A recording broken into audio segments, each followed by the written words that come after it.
Hi friends, మనం class books చదువుతున్నప్పుడు Mesopotamia civilisation, Egyptian civilisation, Sumerian civilisation అనే పేర్లను గురించి ఇవి గ్రేట్ యాన్సెంట్ సివిలైజేషన్స్ అంటూ చదివినట్టుగా గుర్తుంటుంది.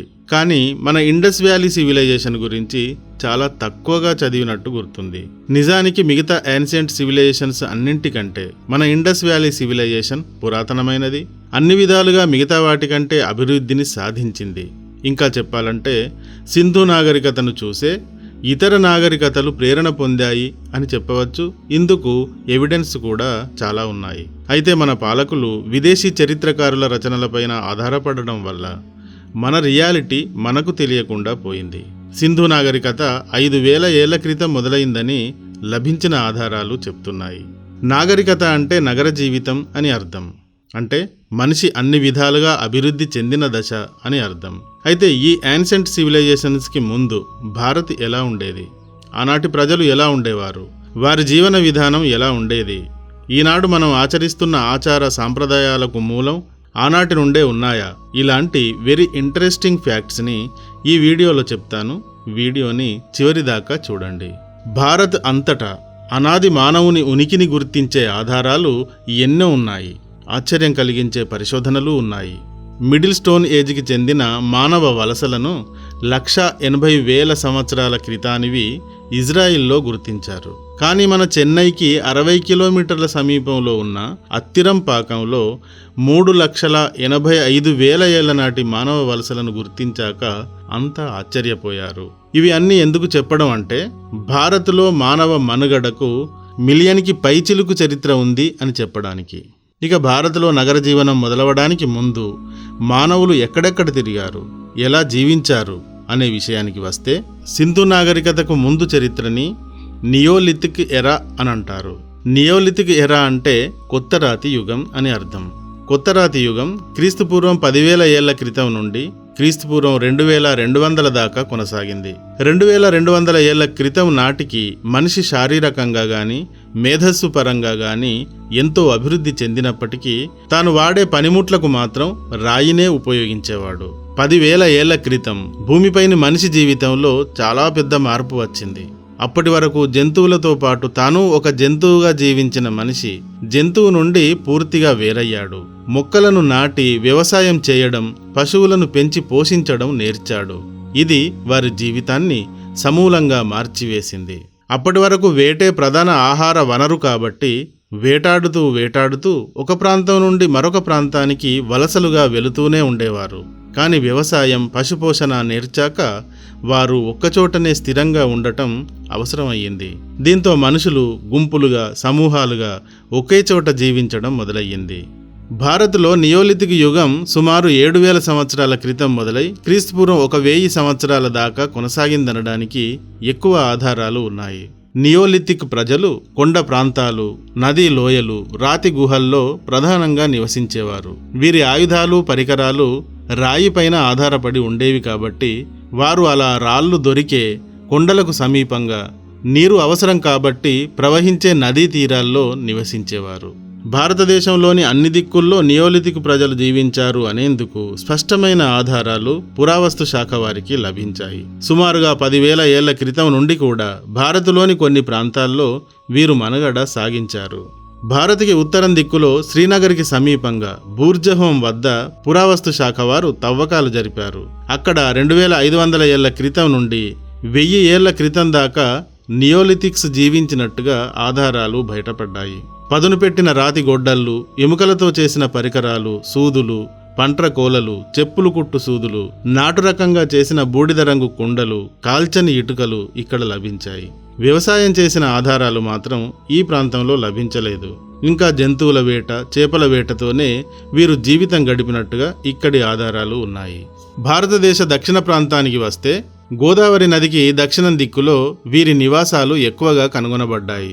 ఈ ప్రాంతంలో పదును పెట్టిన రాతి గొడ్డళ్ళు చాలా ఎక్కువగా లభించాయి. కర్ణాటకలోని మస్కి, బ్రహ్మగిరి, హల్లూర్, టెక్కల్, కోట, సంగనకల్లు, టి నర్సీపూర్, పిక్లీహాల్, ఆంధ్రప్రదేశ్లోని ఉట్నూర్, కేసరవల్లి, నాగార్జునకొండ, వీరాపురం, తమిళనాడులోని పయ్యంపల్లి, మంగళం మొదలైన ప్రాంతాల్లో జరిపిన పరిశోధనల్లో నియోలిథిక్ మానవులు వాడిన పరికరాలు లభించాయి. ఇవి అన్నీ సుమారుగా 2500 ఏళ్ల క్రితానివిగా గుర్తించారు. అంటే ఇప్పటికీ 4500 ఏళ్ల క్రితానివి అని అర్థం.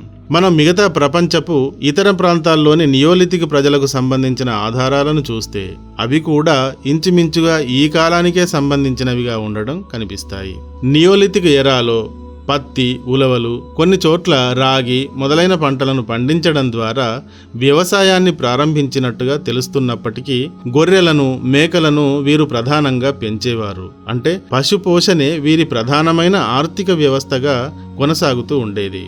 వీరు గుండ్రని గుడిసెలను మట్టితో నిర్మించి పైన రెల్లుగడ్డిని కప్పుగా వేసుకునేవారు. నేలను మట్టితో అలుక్కునేవారు. ఈ ఆధారాల ప్రకారంగానైతే వీరు వ్యవసాయం కూడా పశుపోషణకు సమానంగా చేశారు అని తెలుస్తుంది. వీరు తమ నివాసాలను వదిలి మరొక కొత్త నివాసానికి వలస వెళ్లాల్సి వచ్చినప్పుడు తాము వదిలిన ప్రాంతాన్ని తగులబెడుతూ ఉండేవారు.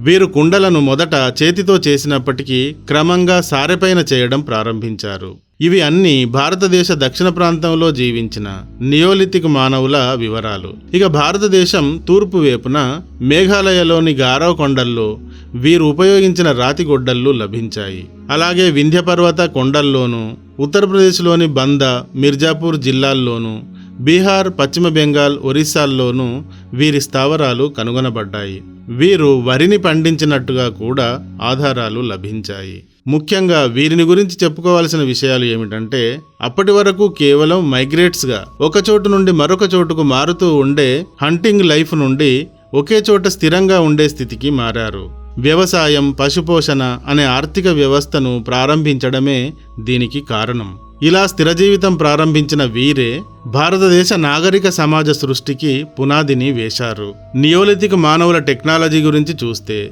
ఈరోజు టెక్నాలజీ అనేక రంగాల్లో అభివృద్ధి చెందింది. కానీ ఆ కాలంలో వారి ఒకే ఒక్క రంగం ఆహార సాధన.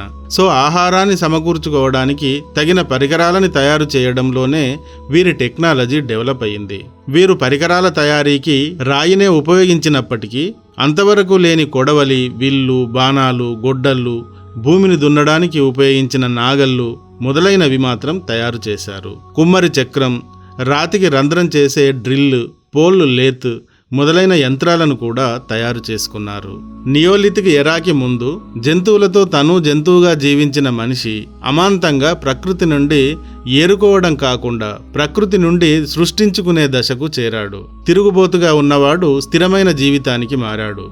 ఈ స్థిరత్వమే నాగరికతకు ఆరంభం. అయితే ఒకవైపు నియోలిథిక్ మానవులు వ్యవసాయంలోకి మారినా ఇంకా వేటే ప్రధాన జీవన విధానంగా ఉండే సమాజాలు కూడా దేశంలో చాలానే ఉండేవి. నియోలిథిక్ మానవులు తమ టెక్నాలజీని ఈ వేటగాళ్లతో మార్పిడి చేసుకునేవారు. ఈ పద్ధతి వ్యాపారానికి మొదటి ఆరంభం. నియోలిథిక్ మానవుల కళల విషయానికి వస్తే మధ్య భారతదేశంలోనూ కర్ణాటకలోనూ వీరు చిత్రించిన చిత్రాలు లభించాయి.